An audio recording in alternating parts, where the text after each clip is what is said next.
It was 1971, and one of the potential customers that we had in the steel business, my partner said, "You'll never get him to buy any steel." And I said, "How do you figure that?" And he says, "Because he never bought any steel from me." So what I did was I bugged him like once a month religiously. So I told our driver one day, I said, "Put 1,000 pounds of half-inch round on the truck and deliver it to this company. What about the paperwork?" And I said, "Don't put any paperwork with him." And about a month later, I get a phone call from the owner of the company. He says, "What's the idea?" I said, "What do you mean, what's the idea?" He said, "You sent me a bunch of steel up here and I didn't order it." And I said, "Well, did you already use it?" And he said, "Yeah." He said, "Am I supposed to pay for it?" And I said, "No, it was a gift." "So what now?" And he said, "I guess you're going to try to sell me some steel?" And I said, "Yeah, I am." He started buying steel from us.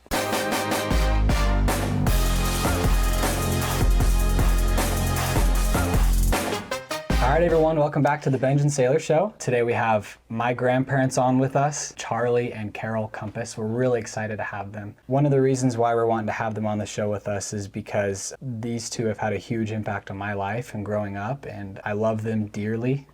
And they've helped Sailor and I a lot with our marriage, and we're grateful for them. And so just a little bit of background on them, and you guys correct me if I say anything wrong. Yeah. You guys both grew up in Southern California.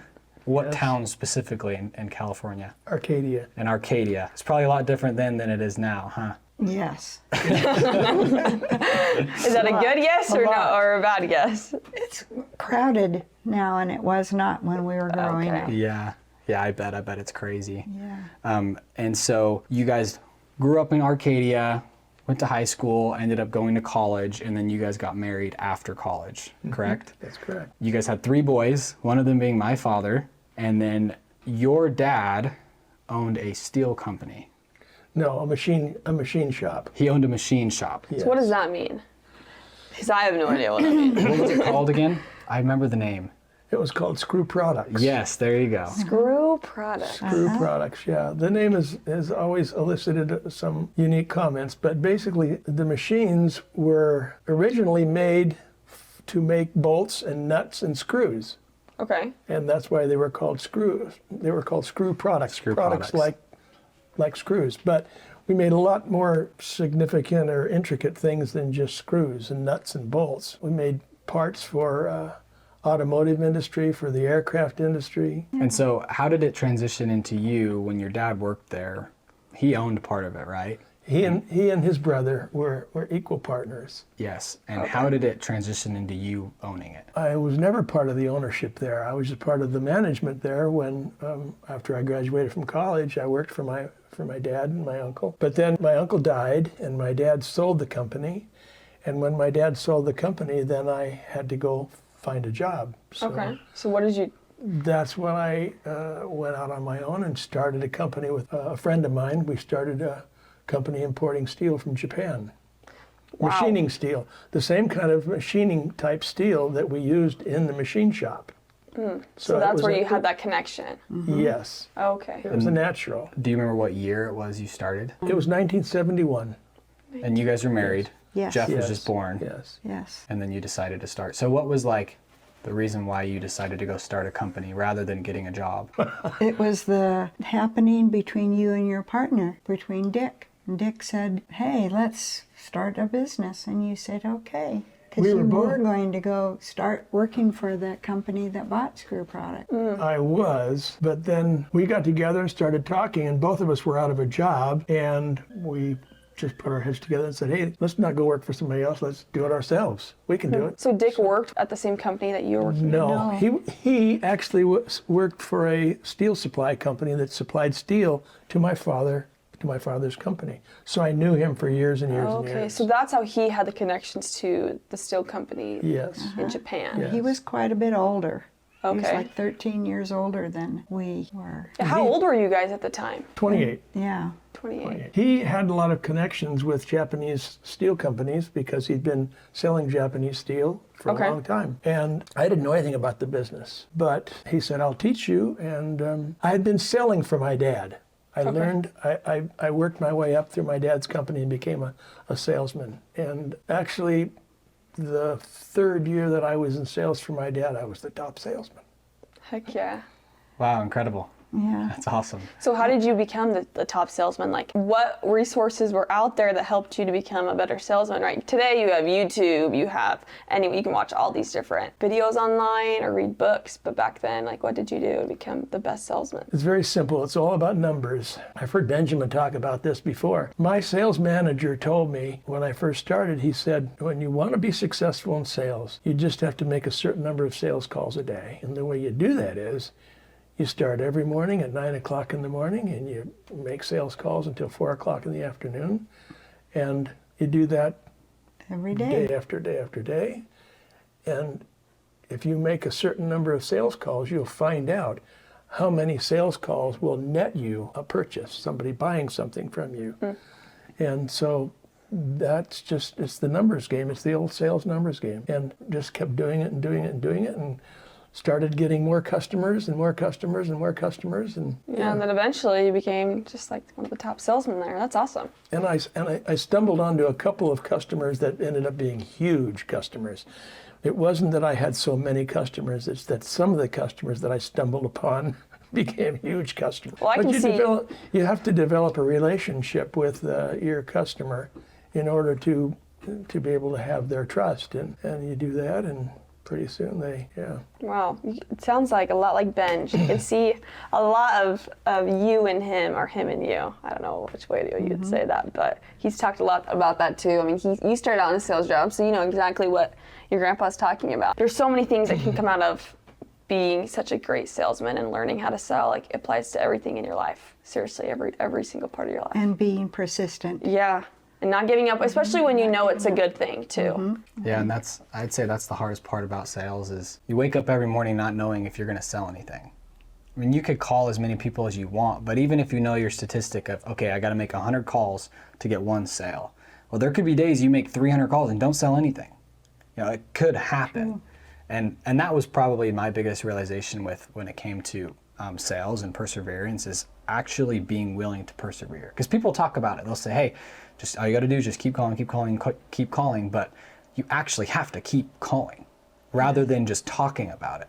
Yes. Of how many calls you need to make. I came to realize that as well with it. So a story just came to mind about one of the potential customers that we had in the steel business. That my partner said, you'll never get him to buy any steel from you. And I said, how do you figure that? And he says, because he never bought any steel from me. We sold Japanese steel. And at the time, there was a sentiment in America where a lot of people were still uncomfortable about the idea of doing business with the Japanese because of the war. There was still a lot of that sentiment left over. Well, this particular fellow was a Buy American. A what? A Buy American. He would only buy American steel. Okay. Wow. So when my partner had approached him previously, years and years and years before, he just said he would never buy a steel from Japan. So, okay, so I told my partner, I'm going to go get that guy. I'm sure he was like, whatever, you're wasting your time. Yeah, he did. So what I did was I bugged him, and maybe that's not a good term to use. You just reminded him that you were constantly there waiting for him to say yes. I visited him like once a month religiously, and every time I would go visit him, he'd say, you know, I'm not going to buy any steel from you. And I said, yeah, I know, but maybe someday you will. Well, I'm never going to. And I said, well, that's okay. We can still get together and visit and talk. One day I was able to show up there at lunchtime, and I said, hey, let's go get lunch. And he went had lunch with me. And I thought, that's totally cool. So another time he said, I'm going to be traveling on vacation down to Newport Beach this weekend. And I said, oh, yeah?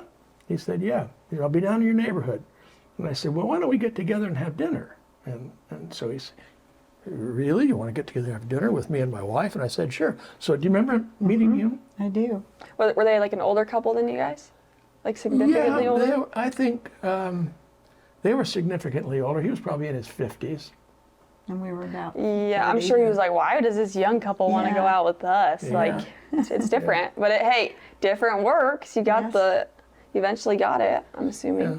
So anyway, we went to dinner, and that helped us solidify our relationship. But I still kept calling on him. I know the story is getting longer and longer, but there's a point to it, a good point. So one day I decided, I knew that he used a particular material over and over and over. He had one job that required half-inch round steel. Now all of our steel was in 12-foot lengths, bar stock.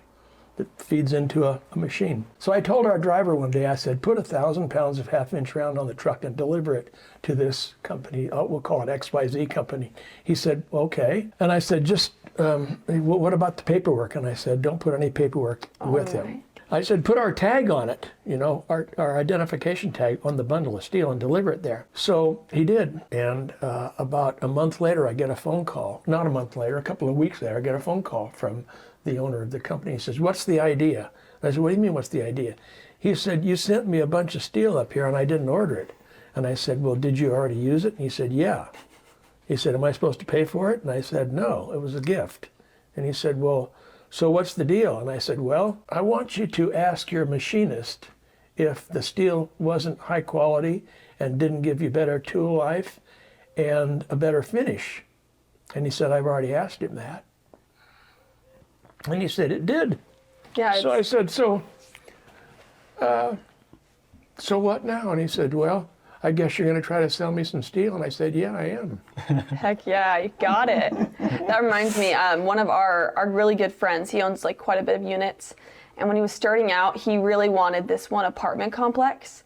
And there was a lot of bidders going for this one apartment complex. And so when you are signifying when the owner is signifying to one of the bidders that they want to do whatever they offered them, right? You put in a certain amount down called earnest money, and that money is non-refundable. And it's just saying, hey, I'm basically paying for your time that we're gonna go through due diligence, we're gonna see the property, but here's just some money so you know I'm serious, right? So he's like, he calls up one of his friends who owns even more units than he does, and he's like, I really, really want this unit deal, what do I do? And he said, give him this amount of money, just send him a check right now. So he gives him a check, same thing kind of what you did, puts it all out there. That person could say, no, like I'm keeping all your money, but I'm not going with you, right? They could have done that, but because he put forth that effort, they're like, the next day, called him up, okay, let's do this deal. And he got that apartment complex. Do you remember how much money it was? I don't remember. I know it was like at least it was a lot. like $500,000. Yeah, I'll have to clarify that later. No. Yeah, but when you're serious about something and you show someone how much you want something that they have, and how much you're willing to do business with them and take good care of them, they'll take good care of you. And as you go through life and you do things like that, it comes around. There are things that you do and it will come around. It's like an echo through life. Yeah, like what you said, if you want to have a happy life, you got to do good, and Yes. it just comes back. There's a little bit more to that story. He finally relented and said, okay, he said, you know what? He said, maybe you got something about this Japanese steel. First of all, Japanese steel was far superior to American steel at the time because American steel was still being produced by blast furnaces and steel plants that were constructed at the early 1900s. And Japanese steel mills were all bombed out during the war, and they were all brand new, created all brand new. When the Americans went back over there and helped with the reconstruction of Japan after we bombed everything. They got better factories. Yeah, they got better factories. They made better steel. So anyway, he started buying steel from us. Then he'd buy a little bit here, a little bit there, a little bit here, and my partner was just flabbergasted. Yeah, he probably was like, really, this time he listens? But hey, it was you. You did How did you ever do that? So anyway, he said, he buys a lot more steel. And I said, yeah, I know he does. He got like 45 machines. So I went to him one day and I said, how would you like to save some money on your steel purchases? And he says, what do you got in mind? And I said, I'll tell you what. If you'll buy every pound of steel from us, I'll give you a 10% discount on everything you buy from us. He said, well, I'll have to think about that. Well, he didn't think about it too long. Yeah, he figured out the numbers and was like, holy cow, I better say yes before he takes it back. He started buying all of his steel from us, and we sold him. We sent a truckload of steel there at least once or twice a week. Wow. Yeah.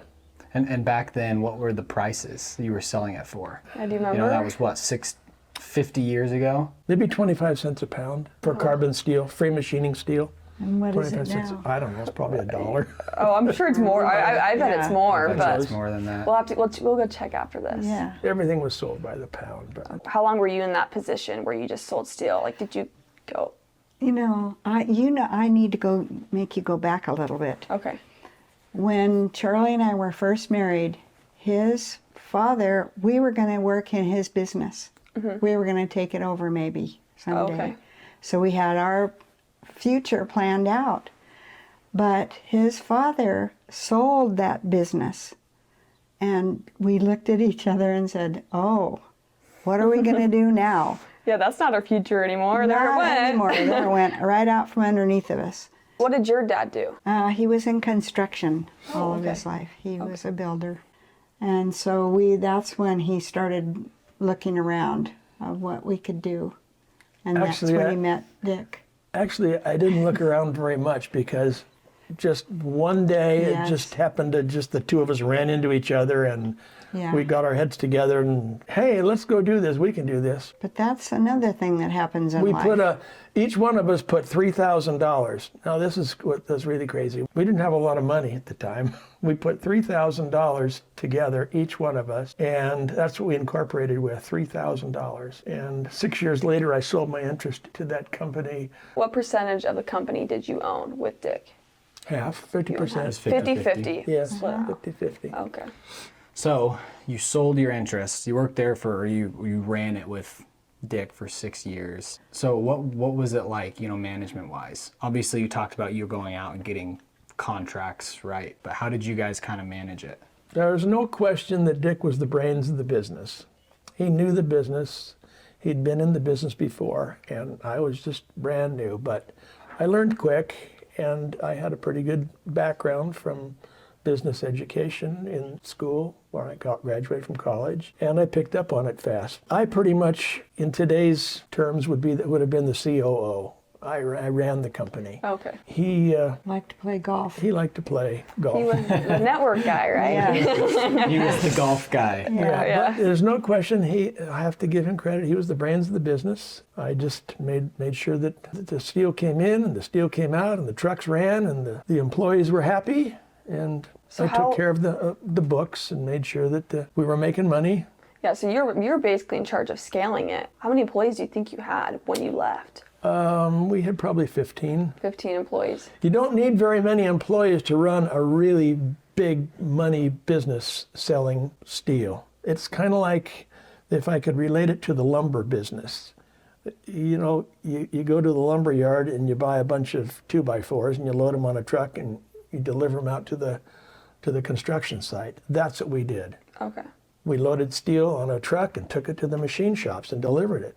And there wasn't a whole lot more sophisticated part of the business other than unloading the truck when we got the material in, put it in the warehouse, put it back on a truck and sell it And to send it out.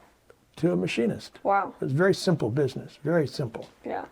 So for you, when did you start thinking that, hey, this isn't what I want to be doing anymore? I'm going to leave. That's a good one. Carol, he's looking at you.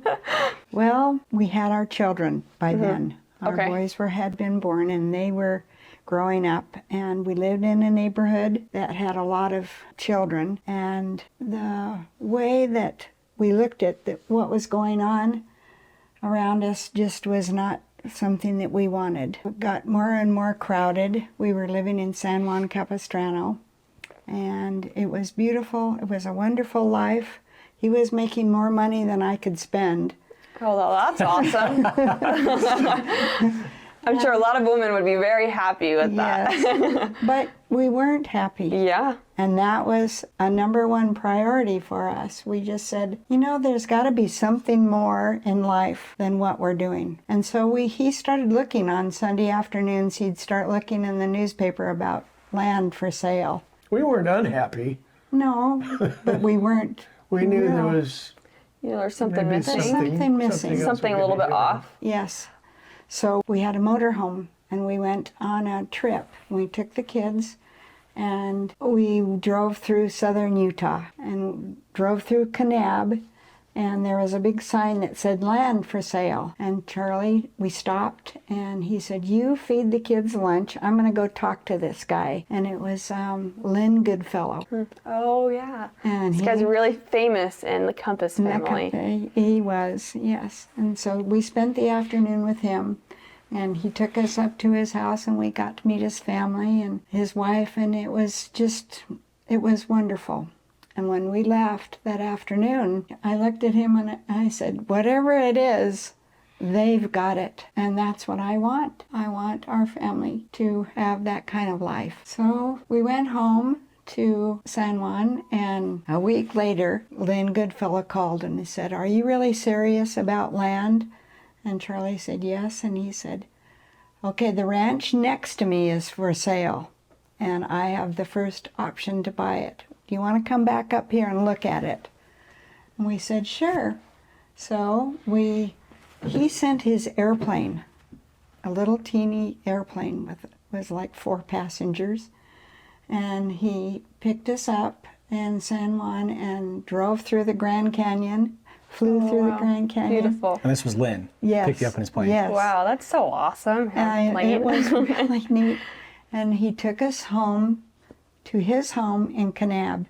He had a runway that was in front of his house. Oh, wow. Yeah. So we got out and we traipsed all over that property. It was 500 acres, and there was nothing except for sagebrush and dirt. A lot of good sagebrush. And we ended You've probably up... seen sagebrush that's like this. Yeah. The sagebrush there was was like as tall as tall. the. Oh my gosh, it never ever gotten like caught on fire or anything. No. I know it was that tall because I chopped it. Yeah. Oh boy, that So was we a bought life. that ranch. So we bought it. Wow, So without did you buy it even. before you sold? Yes. No. Yes, we remember we had rented our house in San Juan. Oh, yes, we did. Yeah. Yes, we did. How much was the piece of property? Do you remember? 500 acres. The 500 acres, I think it was around 200,000 or something like that. Oh my gosh. Yeah. That's awesome. Our first house was 10,000 square foot lot, Yeah. $400,000. Yeah, something like that. Now, you might ask, well, why did we decide to buy, why was I so interested in some land? For some reason or another, I'd always had an itch for owning some land somewhere. In fact, the house that we had in San Juan was 2.5 acres. And we were really happy there. We thought we were. We weren't unhappy, but our accountant that did our accounting for our steel company, he would come down every quarter and do a quarterly statement. And numerous times he would say to my partner and I, "You guys are giving way too much money to the Internal Revenue Service for taxes. And there's a way you can keep a lot of that money that's legal." And through write-offs and so forth. And so I said, well, okay, so what do you suggest? And he gave us some suggestions, and one of them was buy a piece of land somewhere, buy an old farm, and that just clicked. I said, oh boy, that sounds like... Yeah, that I've sounds been like my thinking kind of about- stuff. I've been thinking about that. Yeah. So that's another link in the chain that brought us to buying this piece of property. Well, and also that piece of property, I drove by it with Benj probably about like a month ago. I mean, it's like Kanab's out in the middle of nowhere. Like, you're not talking about like somewhere like a little bit outside of a city with some farmland. You're talking about like it's in the middle of nowhere. And we were 10 miles out of Kanab. Out of Kanab, yeah. Yeah, that's But it was on the way to Lake Powell. Yep, right Yeah. on the lake. An hour. Anyway, so we originally were thinking about buying that property and just owning as an investment. But when the boys heard about it, they said, let's go and live there. Jeff was 11, okay. Andy was 9, and David was 7. Oh, that's like the boy's dream. Perfect. Yes. Perfect. So, Motorcycles. so and horses. if we're going to go live there, we got to do something about selling all this stuff. So I went in and talked to my business partner and told him one morning, I said, let's go down to the coffee shop and have breakfast. Okay. We went down there and I said, I want to sell my share of the business. And he said, what? And I said, it just was totally out of the blue. Yeah. I want to sell my share of the business. You want to buy it? And he said, yeah, of course. And he says, have you got any idea about money, what you want to sell it for? And I said, yeah. We took out a napkin, a paper napkin at the coffee shop and wrote a contract on the napkin. Really? Just sign it? Like everything? Like this is a full-on contract, or is this just like? No, it was crazy. Anyway, I don't think I've got that napkin anymore. I think I had it for a while. But anyway, the napkin was all of the numbers. Okay. It's the only thing we had to write on, all the numbers. And he said, well, if those numbers are all correct, you got a deal. And I said, okay. We shook hands, and he said, go down to the accountant and tell the accountant, take the napkin down there to the accountant, and then after you visit the accountant, go see the lawyer. And tell everybody to get their heads together and start drawing up contracts. And that was the end of it. And we sold it and packed up and went to Utah. So did you get all the money out straight front, or did you have to finance a little bit? That's where, the next. That's the next shoe that dropped. And that's probably one of the reasons why Carol and I ended up being school teachers. A couple of years went by, and we got a down payment from the sale of the business, and then monthly payments. Okay.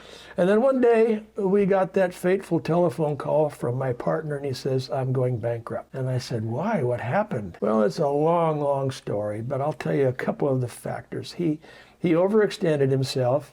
He tried to expand faster than he probably should have, and there was some difficulty with supply chain from Japan, and there was some difficulty at that time economically with the fluctuation of the dollar versus the yen, the Japanese yen, and it was just like the perfect storm, and he lost it. And remember, he didn't have him to be with him, and he liked to play golf. Yeah, so the COO had left. Thanks, and, Carol. And now everything just kind of came together. Yes. It failed because I left, right? Yes. So do you That's feel? what she's always thought. Okay, so that's your thinking. Do you think the same thing? Or No, I think he overextended himself, and he was a good businessman. I think some things internally and externally that all came together, and it just made it so he had to walk away from it. Yeah. So then, Which was sad. What do you do next? One other thing I have to mention was his little daughter got killed in a serious automobile accident. Yes. And they used up all the insurance money, and their poor family, I think that might have been the nail on the coffin, so Oh, to I'm speak. sure that was. I mean, Yes. having such a tragic They accident lost happen. a lot of money in that trying to save her life. Well, and not only that too is, I mean, you have your time and just like your energy and your emotions all into that. It's really hard to run a successful business and Yes. and be fighting something like that. So the bottom line is, what do we do now? Yeah. So we had a little family council, and I said, well, I've still got all my nice suits. I can get my suits out of the closet. I could go back to LA and sell steel. I could have gone to work for any of the steel companies in LA in a heartbeat. So pause real quick. When you sold it, right, you guys moved to Kanab, started living there, you built a house, right? How long after you sold did he call you and tell you that? It's about 2 years. So what were you doing during that 2-year span? Were you guys retired? Yes, Basically, we were. Yeah. And we thought that we would be able to sustain our lives with the ranch, but we weren't. Two things happened that made it so we weren't able to sustain the ranch. One, we found out that we couldn't water any more than about 60 acres. We had 500 acres, and we didn't have enough irrigation right to be able to irrigate the whole 500 acres. We didn't find this out ahead of time, which was a mistake on our part. But when we found that out, now we've got a problem because we cannot do what we thought we could do with this 500 acres. So Onward. onward.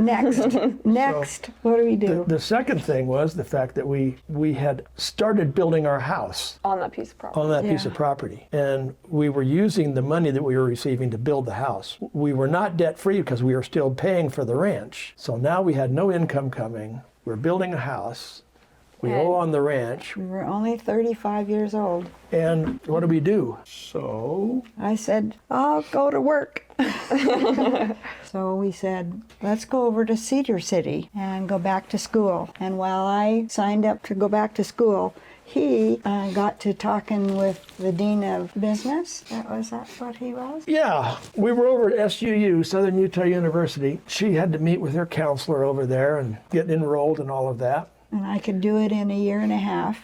And I was just cruising around the campus checking it out, thinking about, well, what's our next step here? We're going to have to live over here. Maybe I better go find a place to live. But in the meantime, I was just cruising around campus checking it out, and I sat down on this bench. And this guy came walking by, and he said, "Hi, how's it going?" And I said, "Fine, how are you?" He sticks out his hand, and he says, "Hi, my name is Harold Hiskey. I'm the dean of the business school here." And I said, "Really?" He said, "Yeah." "What are you doing here?" he said. And I said, "Well, my wife's over at the education building getting enrolled to get a teaching certificate so that she can teach school." He says, what do you mean? Where do you live?" And I said, "Well, we live over in Kanab." We started asking all these questions, and over a period of a little bit of time, we're sitting there talking. He says, "I want to talk to you. Come up to my office." So I said, "Okay." He said, "You got some time, don't you?" And I said, "Okay." So while we're walking up to his office, I said, what do you want to talk to me about? Yeah, what am I in trouble for? It's like the principal's office, right? He said, well, he said, so you've retired from business in Southern California, right? And I said, yeah. And he said, and so you own a ranch over in Kanab now, right? Yeah. And he said, so you tell me you graduated from USC from the business school, right? And I said, yeah. He said, well, how'd you like to come to work for me? And I said, what do you mean? He says, as an adjunct business professor. And I said, that would kind of make us change directions on a lot of things, because my wife wants to go back to Kanab to teach elementary school, and I want to go back to Kanab to finish the ranch. And he said, well, you can teach for a little while. And I said, no, I don't think that's going to work. And he says, well, all right, then why don't you teach? I said, what do you mean? We're already talking about teaching. He says, I mean, when you go back over to Kanab. I said, well, how do I do that? And he says, enroll in the business school here and go to school here and get your certificate, and you could be a teacher, and you and your wife can both go over and teach. So I said, gee, that sounds like a good idea. So when Carol got done with her enrollment and everything like that, we met back up, went and had lunch, and she said, what have you been doing? I said, well, I've been enrolling in the business school. Oh my, she's like, I left you alone for an hour? What happened? You guys didn't have cell phones to text back and forth. No, hey, baby, we I'm didn't. enrolling in the school. And Yeah. it's like, hey, what have you been up to for the But last isn't it hour? interesting how things in life just go together? Yeah. So we packed supposed up to be there. we packed up our kids, and we found a little house to rent over in Cedar City, and we moved over there and spent a year and a half going to school there, and got our teaching certificates, and we ended up going back to Kanab. And Carol got a job right away in the elementary school. I wasn't able to get a job right away because there wasn't a vacancy, but a year later there was. And I got a job teaching business and marketing in the high school and in the community college there. They had a little community college that was a satellite community college there, and I taught night classes for the community college, and Carol taught at the elementary school, and So- we Lived there for 18 years In Kanab. in Kanab. So I have a question. So you guys still had all the your debts to pay in Kanab, and you guys moved to Cedar City and had How did we to rent a ever do house, and you also had to pay for food, and you had three How did we boys. ever do it? Yeah. What did you? I mean, We what did. happened? we sold did everything we somehow. had. Did you sell Kanab? You didn't. No, we No. sold everything that was a liquid asset. If we We had borrowed. stock, we sold all of our stock. We borrowed on our insurance. Yeah, we borrowed in our insurance policies. Yeah, We did. sold our motorhome. Yeah. First of all, we lived in it for a while. Oh, three boys. Yes. Oh, Good night, man. Jeff. Good night, Andy. Yeah. Good night, David. I can't imagine that. That'd be crazy. Okay. It was a good part of our life. How did you guys handle the stress? Were you guys stressed, or were you just always like, I we don't can do ever this? remember being stressed. I don't either. We Really? laughed about things. Things had happened bad, and all we did we'd say, oh well, that was just an attack. Oh, okay. Because we felt like we were pioneers, Yeah. out on this ranch Yeah, it's with just sagebrush. But we somehow we made it through. We never gave up. We were persistent, and we just, okay, this is what's the next thing that we have to do. We built a lovely home. Yes. We pretty much built it all ourselves. What we had to hire out, we did hire out. But I even roofed. You did? I sat on the top of the Heck roof. yeah. she sat on the top of the roof and threw shingles down to me. Oh, perfect. I did all of the plumbing. I couldn't do the wiring, or the drywalling. I don't do that. But the framing, the carpenter and I did all the framing, and The boys I helped. did all the cabinet. Oh, here's a good story. I hired a guy to do the cabinets, and the day before he was going to start, he fell and broke his hip. Perfect. So I said, Charlie and Carol, I can't build your cabinets for you. I said, well, this is a bad deal. Yeah. And I thought about it for a while, and I said, you know what? I'm pretty good with wood. So I went into his house. His name was Lowell Johnson. And I said, Lowell, he was in a wheelchair. And he says, I'm going to be in this wheelchair for like 6 weeks. And I said, how about you show me how to build cabinets? And we go out in your shop, and you tell me how to build cabinets, and we build cabinets. He'd already bought all the material. He had it in his shop. I said, Lowell, I can't wait 6 weeks till you get well. Let's go do it right now. So he said, okay. So every morning I'd drive into town, and he'd Sit in his chair and tell you what to do. Wow. Seems like you guys you were very persistent. I mean, you had adaptable. Yeah, very That's adaptable, good. right? Like you were told earlier when you talked about your selling the Japanese steel to that one guy. He's never gonna buy it. Okay, well, what if I take him out to lunch? What if I meet with him? What if I send it over Yeah. and he tries it out, right? And then Yeah. same thing here. Like, I need those cabinets done. Okay, how can I get this done? I'm gonna build them. He can watch me. He'll tell me what to do. Yeah. That mindset right there, I really do feel like that's what created a lot of opportunities for you guys and really Exactly. propelled you forward. Yes. Well, and I can tell you what, too, they've had that mindset All around. ever since I've known them. All that I can remember, like going back to my childhood, whenever I'd come and visit you guys, we'd always do something. Yeah. We'd build something, or we'd put something together. And the home you guys live in now, you remodeled the whole thing yourselves. And that was what, 5, 6, 7 years ago, and you guys did Oh my all the gosh, work. really? Yes. With Sailor, when I would go over to their house, I'd stay with them for like a week. And we'd get up early in the morning, have breakfast, and then we'd go out and we'd work all day. You Just come in for the lunch. fields. Lunches We come were in good. for lunch. We just go work out in the pasture, moving sprinklers and that was like only 10 years ago. Not long The ago. house what Benjamin is talking about is the house that we bought up in Hobble Creek Canyon. We bought 38. After we sold our ranch, we moved up to Hobble Creek Canyon and bought 30 acres up there, a little bit smaller cattle ranch. We leased the pastures for cows. But we had So to we had cows take to- care of the cows, and we had to water the fields, and we had to move the sprinkler pipe every day. And Benjamin would come and stay. And Benjamin and I have the record of moving the Yes. sprinkler pipe the fastest of anybody. Really? You timed it? We ran. We actually timed it. We Oh my ran. gosh. How old were you when you did that? He was probably 14, maybe. or Yeah, I mean, it was 13. 10. It was 10 years ago. I mean, how old are you guys now? 70, 80.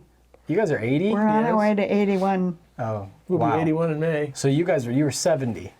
You were 70, and we were running around those fields. Yeah, and you were 14. Running around and wearing irrigation boots, running the sprinklers, dropping them over the fence, not scraping your arm on the Yes, on barbed the wire barbed coming wire. back up. Or tripping. I mean, Yeah, you or trip and tripping. you're Do you gone. remember how fast we moved him? I think it was 28 minutes. Was it 28 minutes? It was. 28 minutes. Wow. Well, that's Yeah, good. well, that was another project. That Hubble Creek home was a real project because when we bought that was not much more than just sagebrush. But to go back to the Kanab place, this is really something that I'm proud of. We not only built a house there, but we built roads. There were no roads. And We brought built the roads. We actually built the roads with a Caterpillar tractor and a road grader. And brought and- electricity up to the house. And our next door neighbor, Lynn Goodfellow, had all of this equipment Yeah. and taught me how to run it.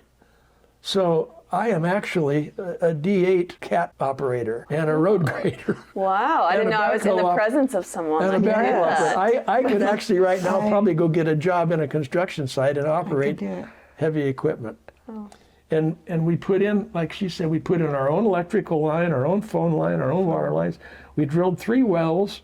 We put in over 5 miles of fences. All with good Built a cost. barn in the corral. Yeah. And I had a and whole, that place was just absolutely, we mowed all that 8-foot sagebrush down and planted a little crop called crested wheat. And we ended up with cows, and they grazed there. They grazed there during the winter. it And was a wonderful life. in the summer, we would take them up to some summer pasture, 2,000 acres up a little bit higher elevation, and graze them up there. But then we had a problem. Yep. All 3 of our sons left and didn't want to come back We To good worked old them too Kanab. hard. to good old Kanab. So that's when we moved up to Hubble Creek Canyon and lived there and Because they started having our grandchildren. Yeah. You're like, hey, I want them. Come on. Hey, I want them. Yeah.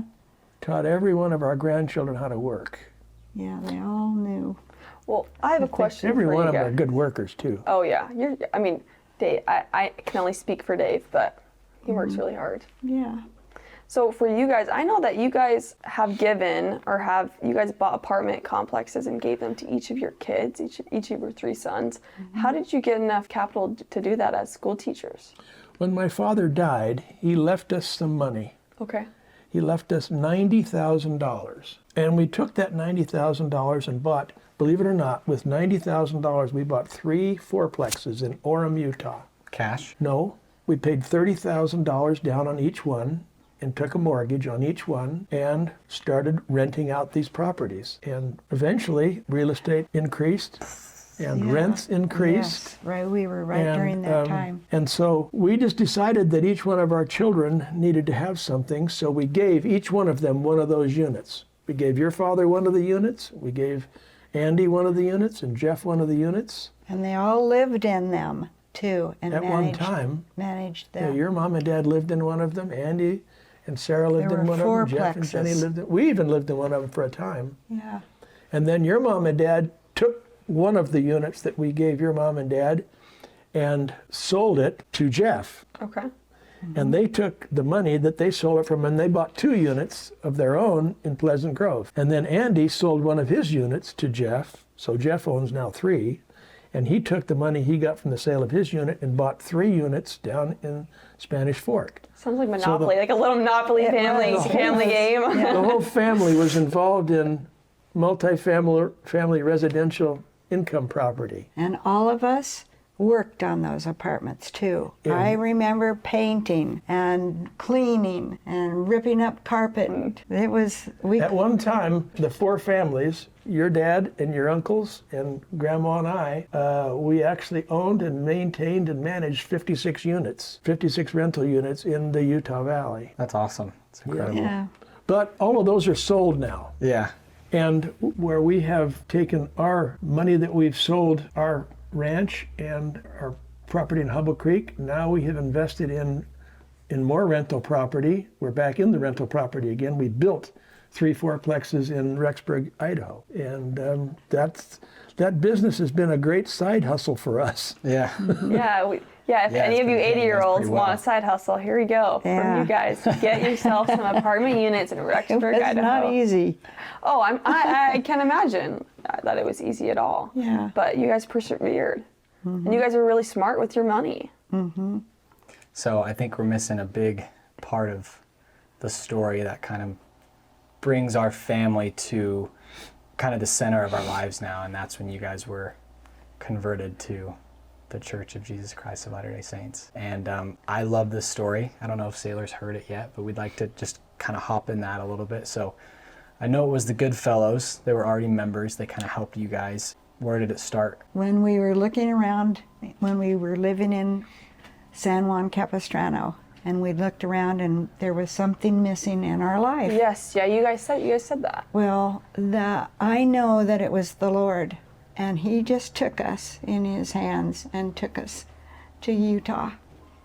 And the Good Fellows were a big part of, they invited us to dinner the first night that we were there, and the missionaries were there, the sister missionaries. And for the next month, we learned about the gospel, and Charlie and Jeff and Andy were baptized. I didn't need to be baptized because I was born in the church. My mother and father were raised in the church. So you were already baptized? I was already baptized. Do you remember that? I do remember. But my parents fell away, and so I didn't ever know the church when I was young. Where did we go from there? Were you guys believers in Christ? Did you guys do anything at home before then, or was it no, strictly work and just live your life? Yeah. There were times when I think that we thought about it. I wished we would have joined the church earlier in our life, but it just wasn't meant to be. So when we moved to Kanab, that's when we joined the church. My father was born and raised Catholic. My mother was born and raised in some little church in the middle of nowhere in Illinois, some little farm preacher or something like that. When she married my dad, they decided not to raise my brother and I and my sister in the Catholic Church, but they raised us in an Episcopal church, which is similar to Catholicism, but not the same. So I had a little bit of a religious upbringing, and my father taught me how to pray, and he always came into my bedroom when he was home, and we prayed together. So prayer was not a foreign thing to me, and I'm sure it wasn't a foreign thing to... I didn't know anything about prayer.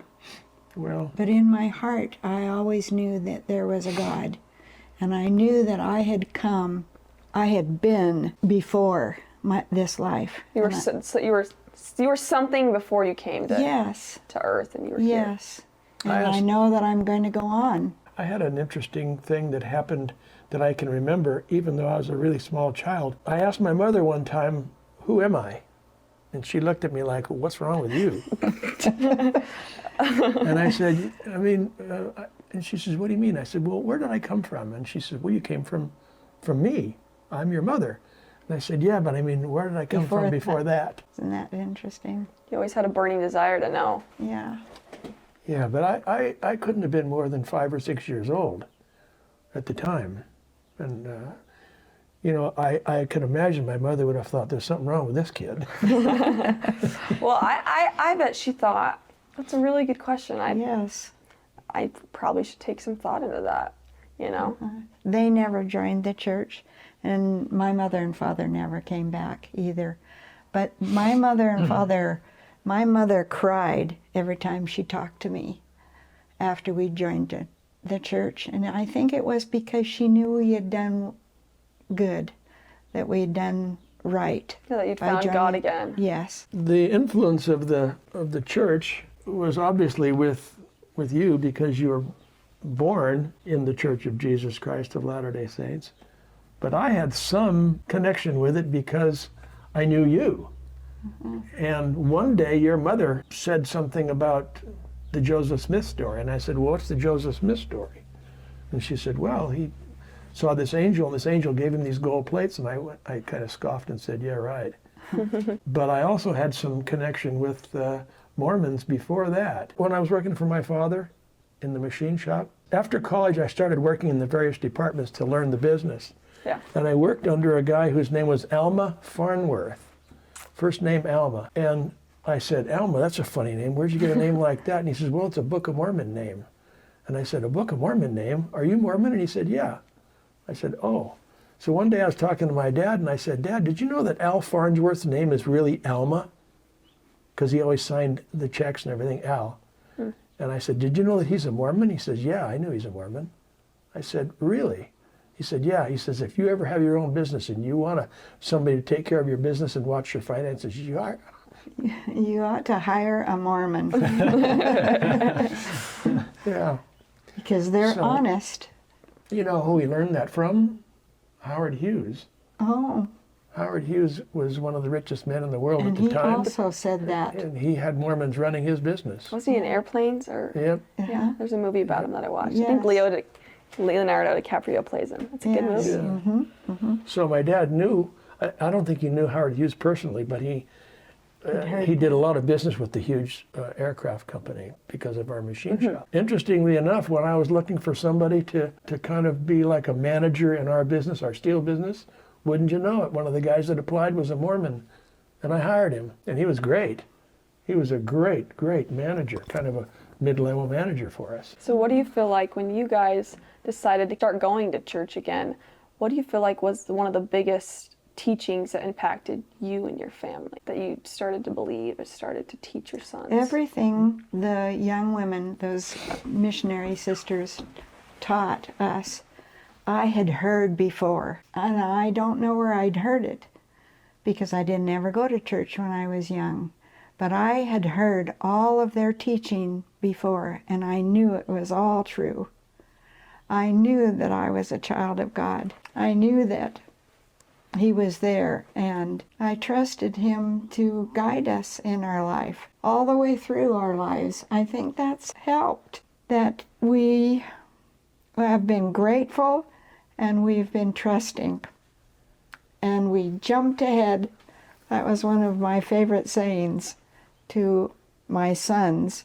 Every time they had a big decision to make, jump ahead. And if you think about that, you don't just walk ahead, you jump. You are jumping now. For me, it was the Joseph Smith story. We have to accept everything about God and Jesus Christ in faith. But when you hold a copy of the Book of Mormon in your hand, that's hard evidence. You have to read it and believe it, that it's the Word of God on faith. But nonetheless, to me, it was hard evidence. I was convinced to join the Church of Jesus Christ of Latter-day Saints of here long before I was convinced down there or converted, because it all made total sense. I mean, there's so much, faith is important, but there's so much in the word of reason that anybody that's a reasonable person can take facts and understand facts as reality. And the fact is, the Book of Mormon is not something that some uneducated person just decided to pencil down. I mean, it's real. And you guys felt that after reading it, I'm sure. And we've read it ever since. Every single night we read in the Book of Mormon. Never miss a day. or Honest. night. And you guys had no idea the impact it would have on your posterity. Yes. You know, like I can say, like for me personally, I know that I never would have met my wife without your guys' decision. Isn't it amazing? All of our sons went on missions. They were married in the temple. And our grandchildren, we had 14 grandchildren, and 7 of them have gone on missions. Or a lot more Oh, let's see. than that. 3 from this family. Just imagine the 1 and 3. Yeah, 7. 7. Good counting. Yes. Hey, I'll speak for Carol right here. We can remember everything. For the most part. Yeah. Yeah. Well, it's been a very, very wonderful life. We've had the hardships, but we've gotten through them. We've had wonderful things that have happened, and the joy you just can't find it anywhere else outside of family. Yeah. There is a certain joy that comes from being in families. I mean, that's what you saw when you went over to the Goodfellows at one Exactly. time.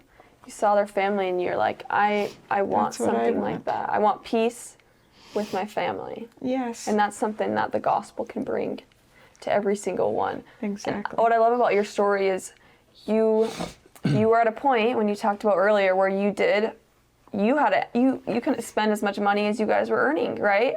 And a lot of people right now in their life are trying to go for that. That is their goal, is to have financial freedom. But you got to remember at the end of the day that if you don't have God, if you don't have Jesus Christ, if you don't have the gospel, you're going to get there and then you're still not going to have everything. But if you do have that gospel, you can be happy at every single point in your life. And that's something that we talked about earlier, even before starting this podcast, was happiness is where you find it. But you have to choose to find that happiness. Right. Exactly. And that's what the gospel brings. It brings a lot of peace to your life.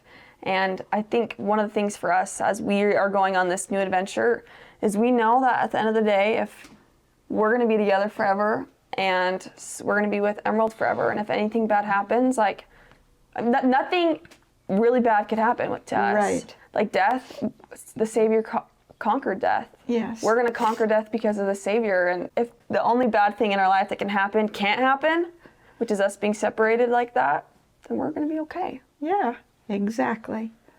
You just keep going and trust that God can help you get through. And if you stay close to the gospel, you will. You'll be able to handle anything that comes. Life is just a journey that has a lot of bumps. It's a roller coaster. Yes, it's a roller coaster. And if you can get through those hard times, it will make you stronger. I'd have to say our greatest successes in our lives have been our marriage, our family, our religion, our country, our patriotism. Those are the things that make us happy. Successes. Which leads me to a little segue. Yes. I feel like we should add some It's music keeping into him this. busy now. Yeah. Well, and one more thing before we jump into the awesome part, right? I just want to bring this up. One thing I loved growing up was I knew that whenever I was with you guys, everything was going to be tied back to, the most important part of life. And that is being with your family, growing with your family, strengthening your relationship with God and Jesus Christ, right? And with your friends and with the people that matter most to you. And And every time we had a family reunion or some sort of family get together, we would always get together and we would have a spiritual thought and we would pray. And Grandpa would always pray.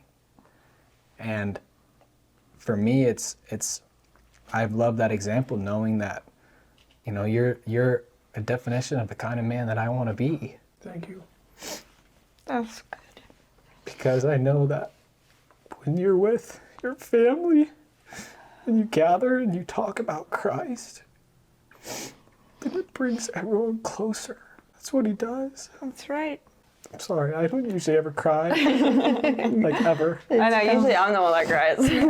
That's you inherited. It's, Okay. do you know what we've decided what crying is? Yeah, It's uncontrollable gratitude. it is. It's just Gratitude. gratitude coming out. Uncontrollable. I like that. Heck, I can cry over a good cheeseburger. Oh, I'm sure. So what have you been doing So lately? yeah, Yeah. now, Grandpa, what? What have I been doing lately? I've been writing a Yes. book. Writing a Ooh. book. What's the book called? It's called How to Be Successful at Anything. Just I love it. have a copy of it Yeah. right here. Let's pull it out for our viewers. So I'm sure you go in there and kind of describe it, but how do you become successful at anything? Oh, I see you have a formula. How to be successful at anything. Now read it. Read it. Exactly. How to be successful at anything. Start with the basics. Wait a second. is that? There's a little star right there. Oh, Asterisk. Is that an asterisk? Yeah. okay. How to be successful in anything, asterisk. Which is S. What? Asterisk. What does that mean? Oh, I was Asterisk. thinking I'm not that. going to tell you. That's in the book. You'll have to read Okay. it. Oh, okay. Okay. But basically, you just have to start with the basics. That's what this book is all about. There's nothing sophisticated in this book about how to be successful. There's not 100 steps. There's not, Accomplish these 5 things. there's nothing like that. There's not programs or plans or steps or anything like that. It's just Or an online course. It's just Yeah. 3 basic things that will help you be. Wait a second. You don't want to tell them. Oh, you don't. don't? No, you don't say that. Okay. You got to read the book Oh, to find Sorry. out that. Okay. You got to read the book to find out what Leaving the, us on a cliffhanger. What Yeah. the formula what is. the formula is. H plus O plus W leads to success at anything. Asterisk. Oh, but you got to tell them what that. What the basics are. Yeah. What are the basics? You have to read the book. So when will that be published? When will that get out? I'm very close to getting it published. This right here happens to be the 3rd draft. I'm working on the 4th draft right now. I'll have it to the editor probably in a month. Hopefully to have it in print By next summer, Christmas. midsummer. And I have an email now. If you want, you could email me at the How Basics. THEHOWBASICH, thehowbasics@gmail. And if you write me at that email address, I will send you a link to a website and you can order the book. The book will be probably around 1999, 1995, and it teaches you how to be successful at anything. Did you come up with the title before you started writing it? Or No, I didn't. so you just started writing and then you're like, oh, this all ties in well. I guess my main question is, how did you come up with that? Why did you decide to write a book, and why did you decide to write it on that? Well, it goes back to when I was teaching school. I guess I'm going to have to divulge what the H and the O and the W Yes. stands for. Yes. Okay. Oh, he didn't want to do that. I know. You wanted You don't have everybody to if buy you the don't book want to Well, find out. When I was teaching school, my students knew that I had been a businessman before. And every now and then they would ask me, how were you so successful? I mean, just because we owned this big old ranch, everybody thought that I was very successful because I owned a big ranch. You know, we lived in a little ranching town, and if you owned a 500-acre ranch, you were big stuff. Even though at the time we were experiencing some financial issues because of the catastrophe with the sale of our company. But one day this student asked me, so why were you so successful? And I thought, oh shoot, I better give him something. And I didn't have anything really to give him. I didn't have any, and I thought, maybe if I gave them anything sophisticated, they wouldn't understand it anyway. And I didn't have anything sophisticated to give them. So I just said, oh, shoot. And I turned around and I started writing on the whiteboard. And I said, well, the first thing you got to do is you got to work hard. And I wrote the word work hard. And then underneath I said, you have to be honest. And I wrote the word honest. You have to be honest. And then I wrote the word opportunity. You have to take advantage of your opportunities. So basically, that's what the HOW formula is: honesty, opportunity, and work. And I said, those are the 3 things that you have to do to be successful in anything. And they just screamed and yelled. They said, wait a minute, is all we have to do is be honest and work hard and take advantage of our opportunities? What are we doing in school? And I said, well, you're here to get smarter. And they said, well, how come there's no smart in there? And I said, well, all right. So I erased the words that I wrote, and I drew a big circle, and I divided it into 3 parts. And then I put a little sliver right down here. And I put honesty, opportunity, and work. And in the sliver, I wrote a little blank line right there. And I said, you see this little sliver down here? There's 33% and 33% and 33% for honesty, opportunity, and work. You see this little sliver down here? 1%. You write anything you want on that line regarding smarts. Put whatever word you like. Brains, intelligence, smarts, knowledge, whatever. Wisdom. Yeah, wisdom, whatever. Okay, so I didn't completely leave out the element of smarts, because you have to be smart, but you don't have to be that smart, because I wasn't that smart, and I have enough self-awareness to admit that. So that's how I started. But I didn't. Oh, okay. You asked me how I started the book. That's how I started the formula. That's how I started the formula. But it didn't start then. I didn't make the formula up until after I decided to start writing a book. But I taught my students all the time, and my night class students, that that's all you had to. I taught the same 3 things for 13 years: honesty, opportunity, and work, and smarts. Yeah, every once in a while, smarts. throw it in there. Smart. Yeah. You need to be smarter. You're okay. Of course, everybody wants to take the word opportunity and turn it into luck, but it's not. It's not luck. Opportunity is, okay, I have a good quote for you. This is a quote from a very famous guy. His name was Earl Nightingale. He was the late Earl Nightingale. He's an author and a businessman, and was known, I don't know where they came up with this, he was known as the Dean of Personal Development. And he had this statement, and I've got it in my book: success is the progressive realization of worthy goals and ideals. Say it again.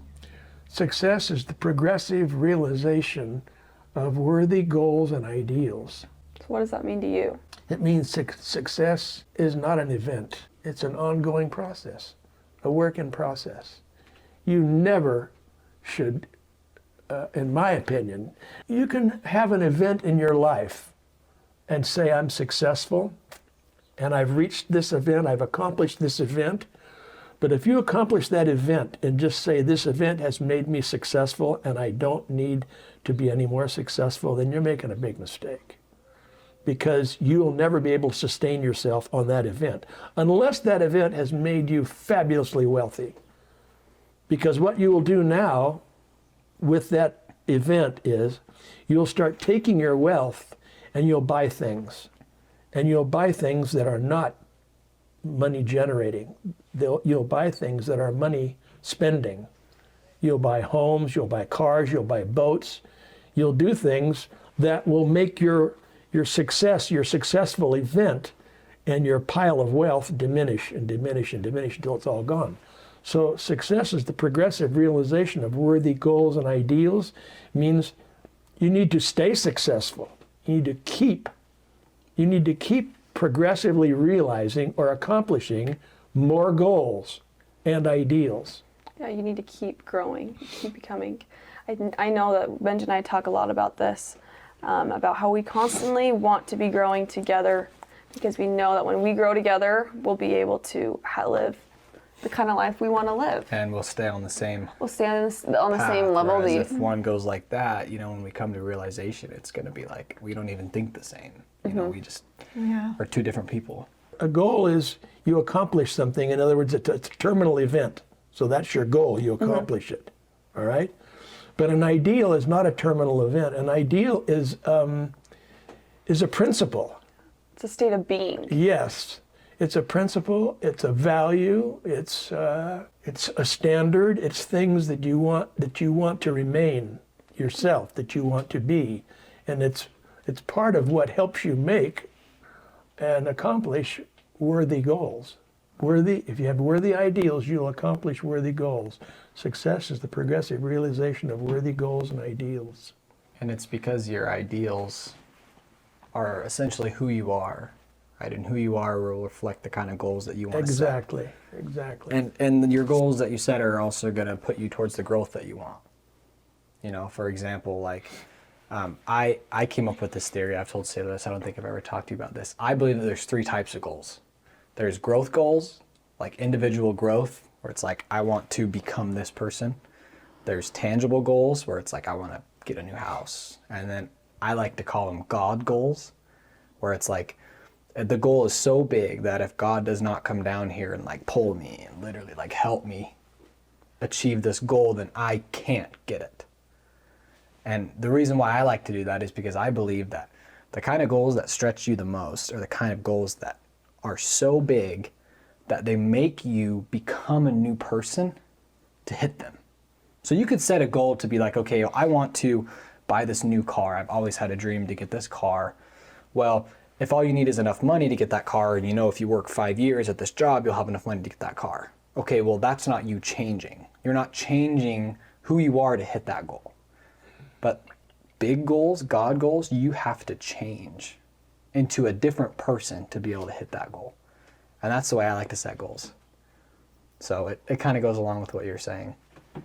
Yeah, and I mean, you can always look back at your goals and see where you are at mentally and spiritually by the kind of goals you set. If you really do want to become this Christ-like person, right, that you will set goals. Your goals will reflect what Christ has. I want to be kind in all instances. I want to be more understanding of people. I want to give to the poor. I want to give X amount to this person or over here. Your goals reflect your spirituality. I really do believe in your spiritual health. And it's all part of the fact that your goals make you who you are. And at the end of the day, the Lord doesn't care about what you have or who you are around. The Lord cares about who you are at the end of your life and where you started out. Mm-hmm. I think a lot of people are given some very fortunate instances and do amazing things. And I will not discredit that in any way. But to take someone who is in a really hard situation with maybe no parents or some abusive parents, and for them to become a good mom, that is an amazing goal. And that is an amazing accomplishment that should never be looked down upon because of where they came from and how hard it is to really be a good mom when you didn't have a good mom in front of you all the time when you're growing up. It's all about who you're becoming and where you've been and where you are now. Did you read that quote that I sent you on success? It said, success is not a goal, it's a result. Yeah. Mm-hmm. That's always been, I don't know whether I made that up or heard it somewhere, but I always thought I made it up. Mm-hmm. Well, we really appreciate everything that you guys have shared with us while you've been here. I think there's a lot of value, specifically in this podcast, for every area of your life. Someone who's looking to improve their life, every aspect needs to listen to this podcast because that's what you guys did. You guys improved financially. You guys improved spiritually. You improved in your family. Improved in who you guys are from the very beginning. Mm-hmm. And we really appreciate you guys taking the time to share your story with us. I know sometimes it's not easy to share some stuff about your life, but I really do believe in the power of communicating to other people what you've done, and I really do believe that is a huge motivator for a lot of people out there. It helps. Yeah. someday show it to Emerald. Oh, we will. Like, you were downstairs when we were Yes. filming this. We heard you on the flute. Yes. Yeah. I think one of the thank most you. important things about our marriage is that we are not only in love with each other, but we are best friends and have been for a Since we were long 12. time. Well, we weren't best. We were friends when we were 12, Yeah. but we became best friends when we were in high school, and then we became sweethearts. And the word love is an important word. We're commanded to love, but we're not commanded to like. And I think like, in some ways, is a stronger word than love because it's a choice. I've never thought about that before. We have a lot of fun together. Oh, we know it. Yes. You guys can travel see around it. the country in your motorhome. Yes. Well, and Fun. we can, not only that, but it's just who you guys are when you're with each other. You guys light each other up, and you guys are always very kind, and you guys know everything about each other, and Yes. you help each other out in any way that you can, and that's what love is. It's not, Support. yeah. Sometimes we think we're too happy. Well, I don't think you could be. Yeah, I wouldn't say that. Well, Thank you. we love you guys. We love you. Love you too. Thank you. We are very grateful for everything that you've taught us and for your examples of who you are. And I would love to, in the future, do another one if you guys are up for it. Sure. Okay. And talk about your book when it comes out a little bit more. Oh. But yeah, thank you so much. Yeah, thanks for joining the Benj and Yes. Sailor Show. For all of our listeners out here, this is Carol and Charles Compas, and we are so excited to have them on here, and we really appreciate you guys. So thank you. And thanks for listening in. Yeah, thank you.